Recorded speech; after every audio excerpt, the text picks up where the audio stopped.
बच्चों, हम कक्षा 11 की हिंदी पढ़ रहे हैं। हमारी पाठ्य पुस्तक का नाम है वितान और वितान के अंतर्गत हमने अध्याय 2 का अध्ययन किया, जिसके लेखक थे अनुपम मिश्र। बच्चों, ये जो हमारा अध्याय था जिसके लेखक अनुपम मिश्र थे, ये था राजस्थान की रजत बूंदें। और आज हम बच्चों इस पाठ को हम पूरा पढ़ चुके हैं। आज हम हमारी पाठ्य पुस्तक वितान में राजस्थान की रजत बूंदों के कुछ अभ्यास प्रश्न आए हैं। उन प्रश्नों को करने का हम यहाँ प्रयास करेंगे। तो देखो बच्चों, हमारा पहला प्रश्न है, राजस्थान में कुएं किसे कहते हैं? इसकी गहराई और व्यास तथा सामान्य कुओं की गहराई तथा व्यास में क्या अंतर होता है?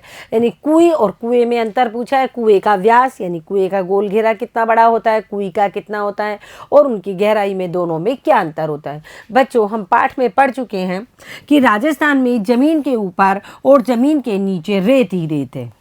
हमने मरुस्थल देखा है। राजस्थान का जो पश्चिमी भाग है, जिसे हम थार का रेगिस्तान कहते हैं, उसमें धरातल के ऊपर भी रेत है और धरातल के अंदर भी रेत ही रेत है। इस भाग में पानी रेत में समाकर जमीन के नीचे चला जाता है और रेत में 10 हाथ से 50 हाथ नीचे एक खड़िया परत पाई जाती है, जो पानी को इससे नीचे जाने को रोकती है।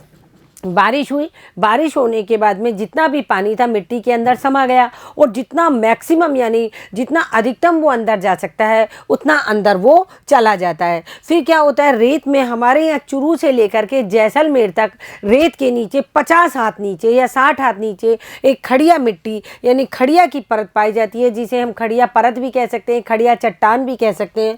वो इतनी मोटी चट्टान होती है कि वो पानी को नीचे भूजल में यानी पाताल में जाने से रोक है। तो पानी कहाँ रह जाता है, यानी कि उस खड़िया मिट्टी के ऊपर वाले एरिया में, उस वाले हिस्से में रेत के कणों के बीच में वो पानी रुका हुआ रह जाता है।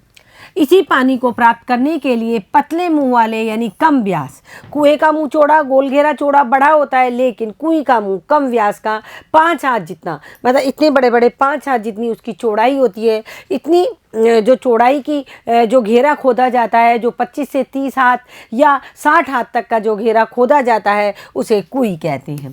सामान्य कुएं चौड़े मुंह वाले होते हैं और इनका व्यास 15 से 20 हाथ का होता है। व्यास जानते हो बच्चों, ये जो गोलाई है ना, इसको व्यास कहते हैं। जो आप फिजिक्स में पढ़ते हो, आपने पढ़ा होगा फिजिक्स में, यानी ये जो गोले, इसकी जो गोले की जो चौड़ाई है ये व्यास कहलाती है। कुएं के जो गोले होते हैं, जो मतलब घेरा होता है, वो क्या होता है, इनका व्यास 15 से 20 हाथ का होता है। और ये कितने गहरे होते हैं, 150 से 200 हाथ गहरे होते हैं जो कुएं होते हैं।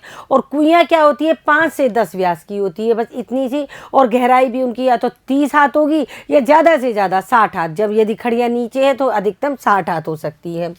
तो कुएं होते हैं वो 150 से 200 हाथ गहरे होते हैं, जबकि कुई पतले मुंह की अर्थात 4-5 हाथ व्यास की तथा कम गहरी होती है। ये कुएं और कुई में अंतर है। एक अंतर और है बच्चों, कुएं में जो पानी आता है वो भूजल यानी पाताल का पानी आता है, नीचे का जमीन का पानी, जिसको जमीन बहुत पहले सोख गई है या कोई नीचे अंदर जो जमीन के अंदर पानी है वो आता है। जबकि कुएं में जो पानी आता है वो बरसात का पानी होता है, जो कि रेत के कण सोख लेते हैं और धीरे वो नीचे नमी बनी रहती है, क्योंकि वो नमी क्या है, वो वाष्प बन के उड़ नहीं पाती, ऊपर रेत के कण होते हैं, इसलिए। तो उस पानी को हम क्या कहते हैं, कुएं में आने वाला पानी यानी रेजानी पानी भी कहते हैं। आगे देखो बच्चों, दिनों दिन बढ़ती पानी की समस्या से निपटने में यह पाठ आपकी कैसे मदद कर सकता है तथा देश के अन्य राज्यों में इसके लिए क्या उपाय हो रहे हैं, जानें और लिखें। देखो बच्चों, जो हमारा राजस्थान है, यहाँ पानी को सोने चांदी की तरह समेट करके रखा जाता है। जैसे सोने चांदी की देखभाल की जाती है, ऐसे ही पानी की देखभाल की जाती है। केवल कुइयों की बदौलत राजस्थान के थार वाला जो इलाका है, जो रेगिस्तान इलाका है, वो आज आबाद है। किसकी वजह से? कुइयों की वजह से। तो दिनों दिन पानी की समस्या बढ़ रही है, उसमें ये पाठ जो हमने पढ़ा है राजस्थान की रजत बूंदें, ये कैसे मदद करता है तथा देश के अन्य राज्यों में इसके लिए क्या उपाय हो रहे हैं। देखो, यह पाठ हमें पानी की कमी से उत्पन्न होने वाले संकट के प्रति आगाह करता है कि पानी की कमी सदैव बनी रहती है। आवश्यक नहीं है हर बार बारिश अच्छी होगी, और बारिश अच्छी होती है तभी कुइयों में पानी अच्छा आता है, और जब बारिश अच्छी होती है तभी हमें पीने के लिए, सिंचाई के लिए अधिक पानी यानी हमारी पर्याप्त मात्रा के अनुसार पानी मिल सकता है। वहीं जल संरक्षण के लिए भी यह पाठ हम सभी को प्रेरित करता है। इस पाठ से पानी के मूल्य का भी ज्ञान होता है कि देखो, रेगिस्तान में जहाँ पानी नहीं है वहाँ लोग कितनी मेहनत से कुइयाँ बनाते हैं और किस तरह पानी प्राप्त करते हैं। हमें किसी भी हाल में पानी को बर्बाद होने से बचाना चाहिए। इस पाठ से हमें पानी की बर्बादी को रोकने तथा जल संरक्षण को बढ़ावा देने की प्रेरणा मिलती है। इस पाठ में हमने देखा किस प्रकार राजस्थान के लोग होते हैं जो चेलबाजी से कुइयाँ खुदवाते हैं और किस तरह पानी का संरक्षण करते हैं। तो ये पाठ हमें बताता है कि हमें पानी को बर्बाद होने से रोकना चाहिए और पानी का सदैव संरक्षण करना चाहिए। देश के अन्य राज्यों में वर्षा के जल का तालाब, बावड़ियों, बड़े जलाशयों में संचित करके संकट के समय इनका उपयोग करने के लिए लोगों को जागरूक किया जाता है। देश के अन्य राज्य है वहाँ बताया जाता है। देखो बच्चों, महाराष्ट्र में भी हर साल लातूर में अकाल पड़ जाता है, पानी के बिना दिक्कत हो जाती है और फिर बहुत बारिश होती है। ऐसा नहीं है वहाँ बारिश नहीं होती, वहाँ खूब बारिश होती है, लेकिन एक मई जून का महीना आते आते, मतलब जब बारिश से पहले के 2 महीने आते आते वहाँ पीने तक को पानी नहीं रहता। कारण क्योंकि वहाँ पानी का संरक्षण नहीं हो पाता। इसलिए अब क्या है, देश के अन्य राज्यों में वर्षा के जल को तालाब, बावड़ियों, जलाशयों में, बड़े जलाशयों में संचित कर, आजकल पानी को संचित करने के लिए नदियों के ऊपर बड़े बड़े डैम बनाए जाते हैं।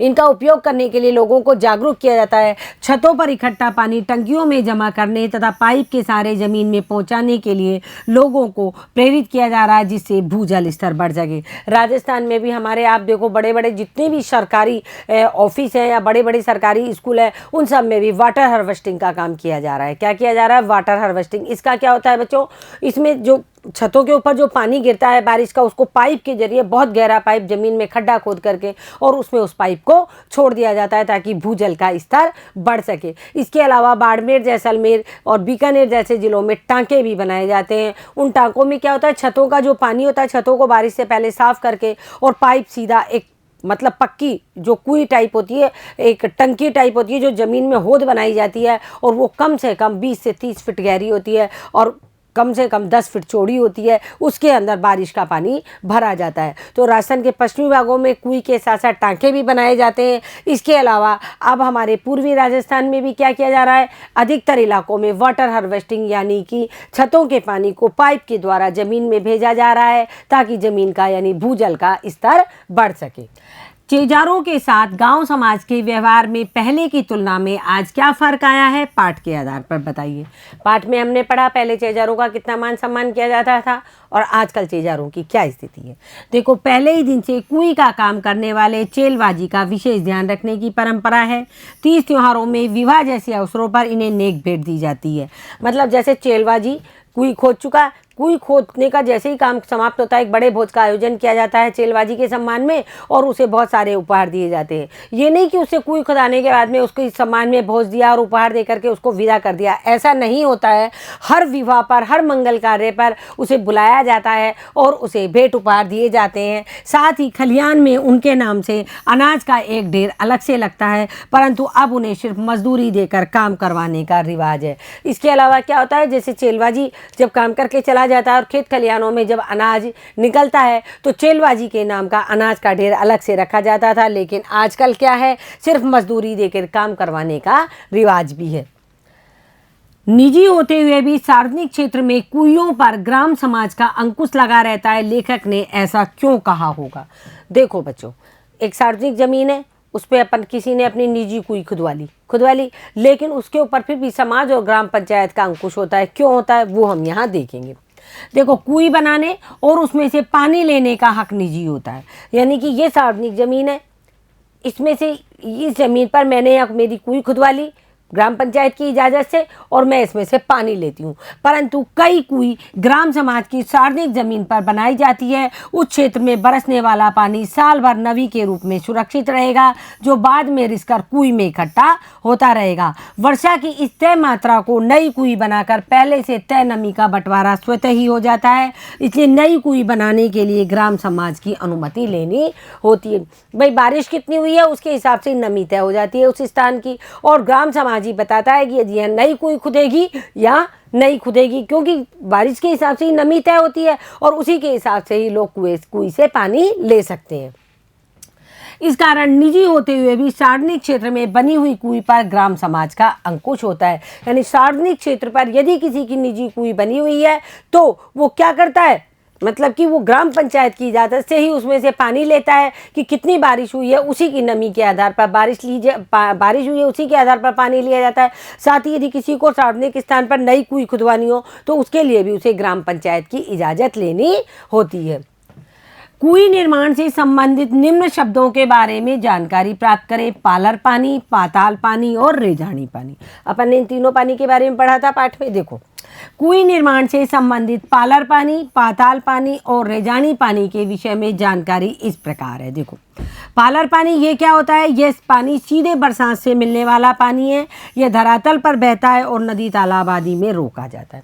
बारिश का सीधा पानी जो ज़मीन पे गिरता है ऊपरी धरातल पे, और ये पानी कहाँ जाता है? धरातल पर बहता हुआ। इसे कहाँ रोकते हैं? नदियों में, तालाबों आदि में इसको रोका जाता है। ये कहलाता है पालर पानी।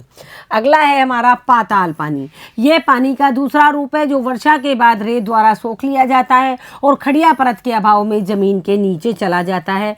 कुओं में यह पानी 150-200 हाथ की गहराई पर मिलता है जो कि खारा होता है। देखो, दूसरा होता है पाताल पानी, जो क्या होता है? बारिश होती है, बारिश के साथ ज़मीन के अंदर चला जाता है और फिर वो धीरे धीरे रिश्ता 150-200 हाथ तक नीचे तक चला जाता है। और जब कुएं खोदते हैं तो ये पानी वहाँ निकलता है। इसे भूजल कहते हैं और पाताल पानी भी कहते हैं। ये जनरली क्या है, नीचे ज़मीन के अंदर ज़्यादा चला जाता है तो क्या वहाँ बहुत सारे लवण होते हैं और उन लवणों के साथ मिल करके ये पानी खारा हो जाता है। लेकिन ऐसा नहीं है, अधिकतर कुओं का पानी भी मीठा होता है। रेजानी पानी, पालर पानी और पाताल पानी के बीच का यह तीसरा रूप है। ये पानी धरातल पर रेत द्वारा सोख लिया जाता है, परंतु खड़िया पट्टी के कारण पाताल पानी में नहीं मिल पाता है। कुएं बनाकर यही पानी मीठा निकाला जाता है जो कि पीने के काम में आता है। देखो बच्चों, ये धरातल के ऊपर बह रहा है जो पानी है, ये नदी में, तालाबों में और उनमें जाएगा। ये क्या है? खड़िया पट्टी है। कौन सी पट्टी है? ये खड़िया पट्टी है। तो ये धरातल और इसके बीच का जो पानी है, ये पानी होता है रेजानी पानी। कौन सा पानी होता है? ये रेजानी पानी होता है, जो कि हम कुएं बना करके धरातल से यहाँ तक कुएं बना करके और ये इस मीठे पानी को निकाला जाता है। क्या निकाला जाता है? ये मीठा पानी होता है जिसे कुएं बना करके निकाला जाता है। अब यदि खड़िया नहीं हो तो ये रेजानी पानी नहीं रुकता है और ये धरातल का जो पानी ज़मीन सोखती है ये सीधा नीचे भूजल में आ जाता है, जिसे हम पाताल पानी कहते हैं। क्या कहते हैं? उसे हम पाताल पानी कहते हैं, जो कि बड़े बड़े कुएं जब खोदे जाते हैं तो उन कुओं में ये पानी मिलता है। तो 3 तरह का पानी हो गया: धरातल पर बहने वाला पानी, रेजानी पानी और पाताल पानी।